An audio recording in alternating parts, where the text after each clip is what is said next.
সকাল সকাল দোকানে এসে বসে রয়েছি। তো হুট করে দেখলাম আমার যে মেইন লাইনটা আছে, যে একটা লাইনে আমার পুরা সেট আপ চলে, তো এই লাইনটার ভিতরে মানে লুজ কালেকশন, যে একবার লাইন পাইতেছে, আবার খুইলা লাগাইলে আবার পাইতেছে, ঝামেলা করতেছে। তো আমার কাছে একটু সন্দেহ লাগলো যে আবার ইঁদুর টিদুর তার তো কাটছে কিনা। আমি আবার কিছুদিন যাবত ইঁদুর পাইছিলাম আশেপাশে, দিয়ে দৌড়াদৌড়ি করতেছিল। তো এই জন্য আমার কাছে সন্দেহ লাগলো। তো এই জন্য আমি ভাবলাম যে একটু পরিষ্কার করি। তো আমার ওই সাইডটা দুইটা মেশিন ছিল, আমার এই মেশিনটা একটু প্রবলেম করতেছিল, যার কারণে আমি মেশিন গুলো একটু এক সাইড করে একটু পরিষ্কার করার নিয়তে এক সাইড করতেছি। এর মধ্যে দেখলাম একটা ইঁদুর এখান থেকে বের হইলো। তখন আমি পুরো শিওর হয়ে গেলাম যে যেহেতু এখান থেকে ইঁদুর বের হয়েছে, হয়তো সে তার তোর কাটছে।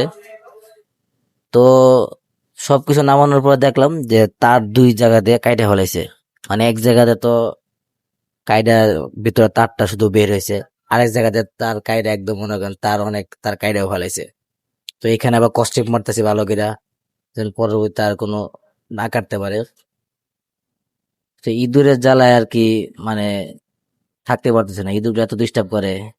বাইরে থেকে কত ওষুধ এনে দেই, বা এই যে আটা, এক ধরনের আঠা আছে, আঠা দিলে আর কি আটকে যায়। ওই আঠা দিলেও দেখা গেছে এক দুই দিন একটা দুইটা আটকে পরে আর পাই না। এটা মূলত আসে পাশের দোকানে খাবারের দোকান আছে, তো এখান থেকে আর কি খাবার দোকান থেকে আমাদের এই দোকানে আসে। তো আমাদের দোকানে এত বেশি মাল নাই, যার কারণে ইঁদুর থাকতে পারে না। সার্ভিসিং এ দেখা গেছে আমার টেবিলে ওই চিপা চোপা আছে, মেশিন এ চিপা চোপে বসে থাকে, বা আমার কম্পিউটার পিছনে যে তারগুলা, আমার মাউসের পরে কিবোর্ডে যে তারগুলা, এই তারগুলাও জায়গায় জায়গায় কাটছে, একটু একটু করে কাটছে। আমি এবার ওগুলো কস্টিপ দিয়া সুন্দর করে একসাথে করে নিছি।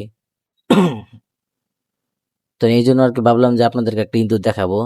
যে ইঁদুর দেখানোর জন্য ভিডিওটা অন করা। দেখি ভিডিও অন করতে করতে ইঁদুর অলরেডি চলে গেছে, দেখাতে পারলাম না। যাক, আমি ভাবছিলাম যেহেতু এই জায়গাটা পরিষ্কার করতেছি, তাহলে একটা দেখি নতুন কোনো সেট আপ তৈরি করা যায় কিনা।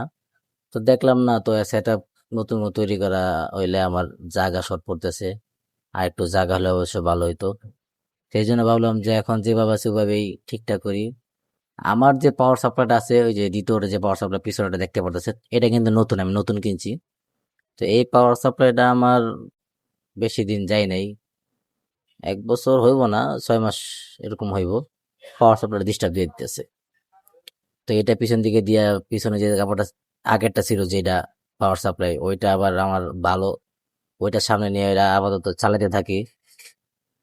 খুলছিলাম, খুলে কিছু আগের মতো বুঝতেছি না, এই জন্য আর আকাম করার দরকার নেই, রেখে দিছি। এটা ভালো একটা দোকানে নিয়ে এটারে ঠিকঠাক করতে হইব। আর আমার নিয়ত আছে, ঠিকঠাক করার কোনো নিয়ত নাই। আমি চিন্তা করতেছি 10-15 হাজার বা 20 হাজার টাকা দিয়ে আমি ভালো একটা পাওয়ার সাপ্লাই আর কি কিনবো। এই জন্য এবার পুরান কোনো জিনিস কিনতে নাই, পুরান জিনিস কিনলেই এটা 2-1 মাস চলে ভালো, পরে এই ঝামেলা দেওয়া শুরু করে দেয়। যাই হোক, যেটা কিনছি কিনছি।